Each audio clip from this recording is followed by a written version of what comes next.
Hello and welcome to the show.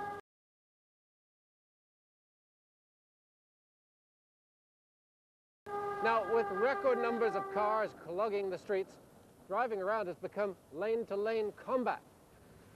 You'd think the governments would want to alleviate the situation by encouraging biking, but no. Arguments that biking is healthier, quieter and friendlier to the environment have fallen on deaf ears. The reality is half-hearted bike lanes, a mishmash of traffic laws that serve not to alleviate but to aggravate. So, here and around the world, cyclists are organizing, committing acts of civil disobedience, taking part in mass rides, challenging laws in courts, and making bicycling a political act, an act that has been responded to in an increasingly familiar way with brutality.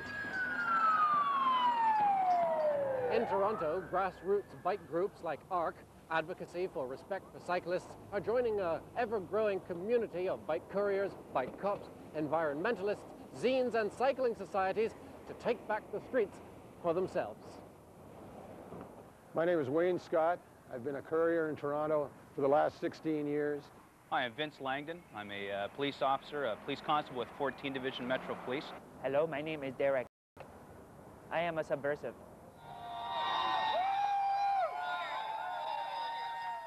Well, I've noticed a real difference over the number of years I've been doing the job in Toronto. There's more cars on the road. They're much more intolerant. The whole road rage thing transfers even more strongly to the bicycle fraternity. I was actually quite intimidated to ride in the city initially. I think to a certain large degree, riding a bike has become a political statement. Because as soon as you start risking your life to do something, then I think that you're making a political statement. So let's start at the start. How did ARC get formed? In 1996, in the summer, there was a cyclist killed at the corner of Queen and Bathurst. She was a young teacher who was going to her summer job on the island, and she was run over by a large truck as she was going through the intersection of Queen and Bathurst. A group of cyclists called for a memorial to be held and started advertising that. Several days later, there was a critical mass ride, which is an informal bike ride in the city, and 2 cyclists were arrested on that ride, which has never happened before or since. One of the police officers founded ARC, actually, by saying to one of the arrested cyclists that nobody cared if he was arrested or not, and that nobody would stand up for him, and that they wouldn't care about him. So that really threw down the glove. So tell me about some things that have been done. What events? The memorials, yeah. Which was, I think, brought a lot of, that's what brought me just to attending ARC events were the memorials, and that was taking over, as it's turned out now, there's a kind of a form to them, a week after the death, taking over the intersection where the cyclist was killed, having a banner that car drivers can read saying cyclist was killed here. I've done over 200,000 kilometers of environmentally friendly deliveries in this city. To do this, I had to eat and drink a lot more food and liquid than I did when I had a day job or a desk job. So I went to Revenue Canada and I made the point that this extra food and liquid was in fact fuel to allow me to maintain my body weight, to keep up my optimum performance, to deliver these packages all over the city. Revenue Canada disagreed, and we started on 16 years of negotiations and legal battles to change this.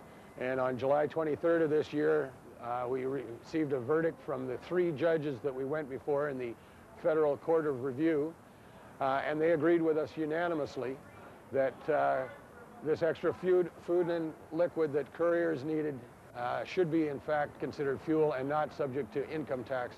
Although it went against over 100 years of tax precedent, we felt that times have changed. We've started to realize the detriment that the automobile is causing to our atmosphere, and that we should reevaluate this situation. My name is Derek, and I'm publisher of Hideous White Noise.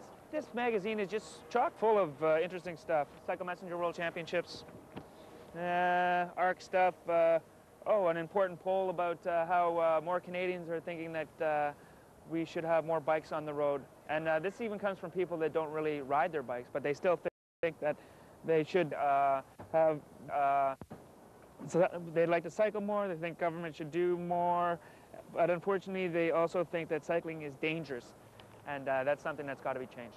How do you deal with the people who are supposed to be organizing avenues of transportation to be fair to everybody in the city? Well, I see them as probably our biggest enemy. Although we've spent an awful lot of time, you know, over a beer, trying to figure out exactly why it is that transportation planners seem to feel that they work for GM.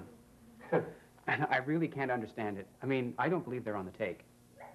And they consistently stonewall attempts to make the city more humane and regard transportation planning as car planning and regard car planning as the exclusive, as their exclusive realm.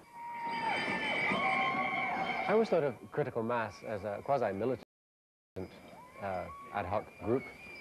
They get down to some pretty noisy protests. Is ARC a sort of kinder, gentler movement? Well, it's not kinder, gentler. Well, it's a little crabbier. It's a little... Yeah, that's right. ARC is crabbier. It's more directed. It's more, it has, you know, we have meetings and we decide things.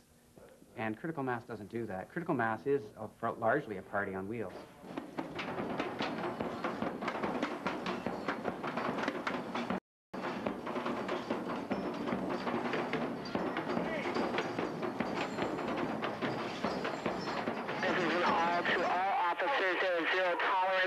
Critical mass, all are to be cited or arrested.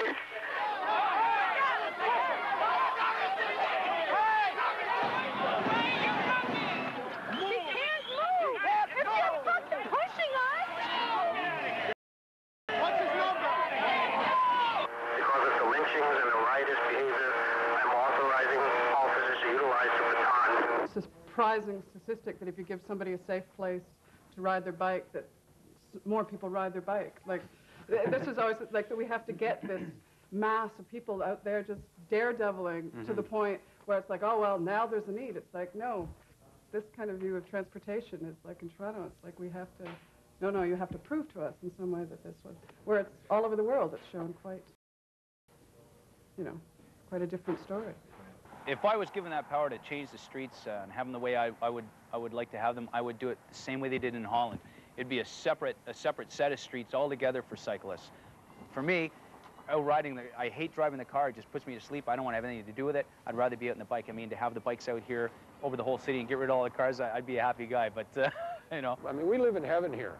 And we're destroying it by the privilege and the comfort that we have come to rely on our just expect. The car has become an integral part of our world, even though it's destroying the best things about our world that we're not going to be able to leave to our children and our grandchildren. Do you have private, almost erotic fantasies of a carless city?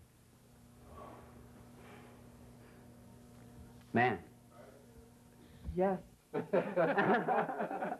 Sorry, I got lost there. The word erotic threw you off, didn't it? And yeah. Carlos. Carlos.